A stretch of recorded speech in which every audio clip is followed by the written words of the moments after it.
Hey, what's up? It's me, Ken. I'm here to give you the credit plug.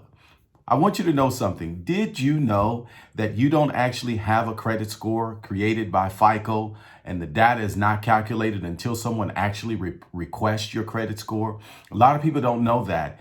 I don't want you spending so much time getting hung up on what it is or what it's not right now because it's recalculated on demand. Did you hear what I just said? You have a credit score on demand. That means when you apply for credit somewhere, listen, at that moment, you may have had one score last week and another score this week. All I want you to do is find a way to create a score rhythm, or better yet, find a credit score cruise control. Just focus on paying your bills on time. I can help you figure that out if we can help work with you on getting a budget and all of that. And just focus on just keeping it steady as you go. Don't spend so much time on the score. It's a lot of pressure. And I pray this plug has helped you today.